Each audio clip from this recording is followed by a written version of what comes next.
Salut tout le monde, j'espère que vous allez bien.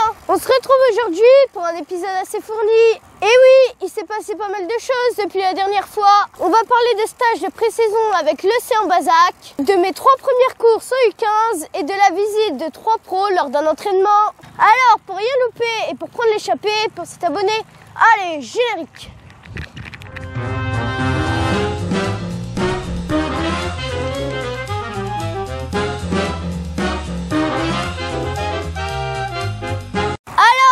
Tout de suite dans l'ordre chronologique. Les 15 et 16 février avait lieu le week-end de cohésion organisé par mon club, le CA.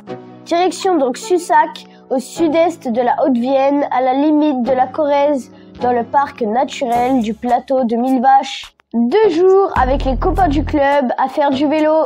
Et pour cette première sortie, c'est 42 km pour 821 mètres de dénivelé positif pour nous les 15. À l'ascension du Mont Gargan, 2e plus haut sommet de Haute-Vienne. Une ascension qui démarrait directement depuis les chalets réservés par le club pour le week-end, donc ça met dans le bain direct. Chaque catégorie était suivie par une voiture et pour nous les U15, ce sont 3 éducateurs qui nous accompagnaient, Cyril, Dominique et Vincent. Le temps de faire une petite photo au sommet, rejoint par les U13.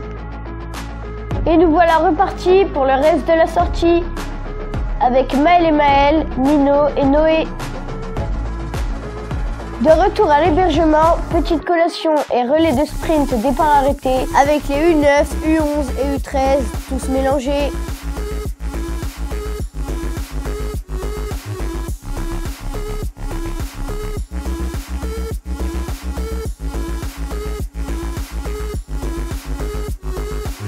Le repas du soir fut vite englouti, également pour les U17 qui revenaient d'une sortie de 90 bornes avec 1500 mètres de dénivelé positif.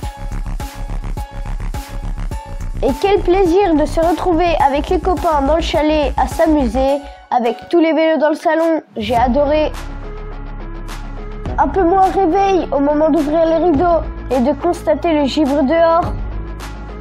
Car après le petit-déj, juste le temps de se mettre en tenue et nous voilà partis pour une sortie de 31 bornes et 680 mètres de D+. Franchement, le choix du lieu pour ce stage était génial. Des belles routes, un bel environnement, du dénivelé et très peu de voitures, juste parfait. Un grand merci au club et à tous les bénévoles, ainsi qu'à Anthony Douget, président du Team ULH, pour toute cette organisation et le sac du victuailles offert à chacun de nous. Nous avons fini ce week-end de cohésion par une petite course d'orientation autour de l'étang asséché, que de super souvenirs pour nous tous. Et on fait maintenant un petit bond dans le temps pour se retrouver le 19 mars dernier au Vélodrome Raymond Poulidor dans le cadre du défi du sport.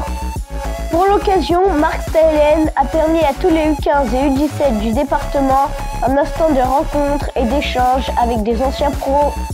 En l'occurrence, Christophe Riblon, qui compte 2 victoires d'étape sur le Tour de France et 2 médailles d'argent sur piste aux mondiaux. Amel Moinard, coureur chez Cofidis et coéquipier de Cadel Evans lors du Tour de France victorieux de l'équipe BMC en 2011. Et Julien Pinault, le frère de Thibaut, lui aussi ancien coureur, mais surtout connu pour son rôle d'entraîneur au sein de la Groupama FDJ. 1h30 en leur compagnie où on a pu leur poser plein de questions et écouter leurs conseils.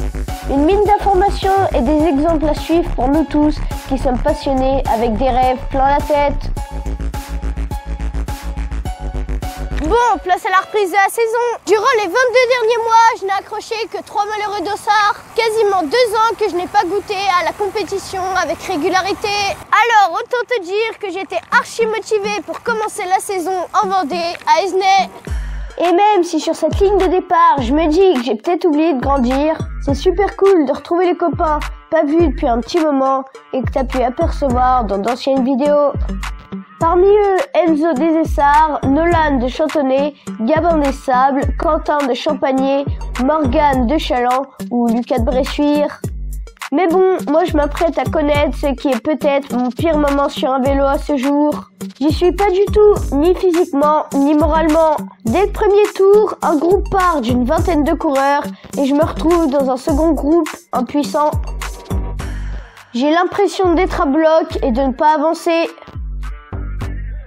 C'est parti à fond et j'étais plus du tout habituée à l'intensité d'une course, surtout maintenant en U15. Bref, une journée dont il aura fallu se remettre mentalement, car les heures qui ont suivi la course, je me sentais vraiment abattue.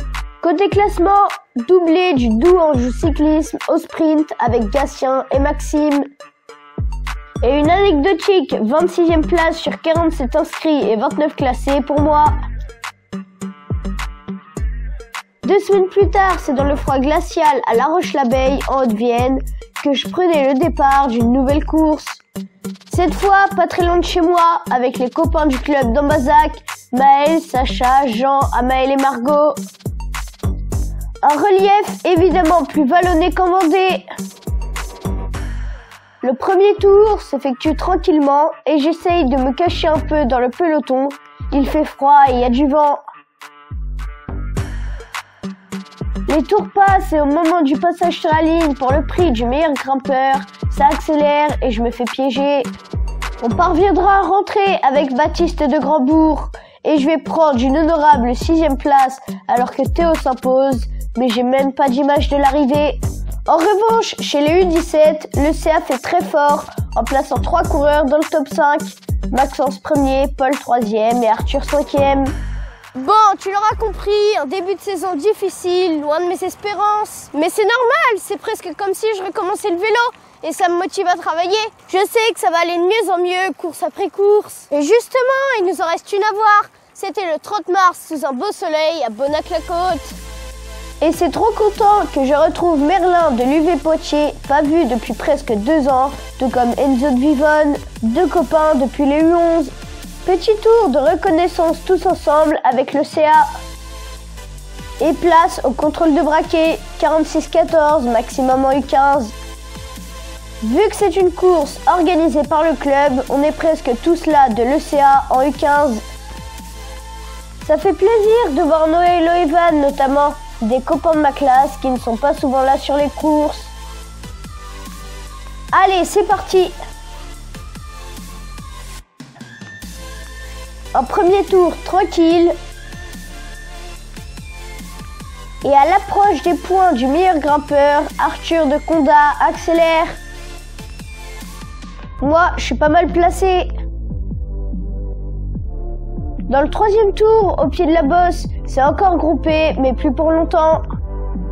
Car au 4e tour, Emeric et Merlin ont déjà 1 minute 05 d'avance sur Hugo et Erwan, qui eux-mêmes comptent 1 minute sur le peloton où je figure et où je tente de dire à papa que mon porte-compteur dévisse. À l'arrivée, Merlin s'impose au sprint devant Emeric 2e, Hugo complète le podium. Quant à moi, je ne peux pas jouer le sprint du peloton car le porte-compteur pendouille et vient taper dans mon genou si je me mets en danseuse. Je prends la 13e place et 3e première année derrière Merlin et Enzo. C'est cool, c'était une super course. Bravo Merlin, vraiment très très fort. Beau podium et avec Valentine pour les féminines. Vivement la prochaine les gars.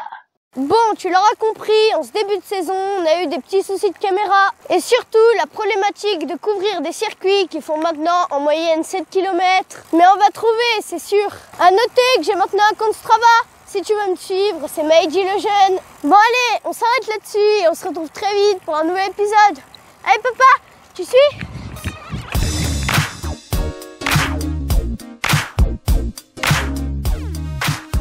Autre sport, autre ambiance, mais grosse ferveur. J'ai eu la chance d'assister au match France-Croatie il y a 2 semaines au Stade de France. Des beaux souvenirs.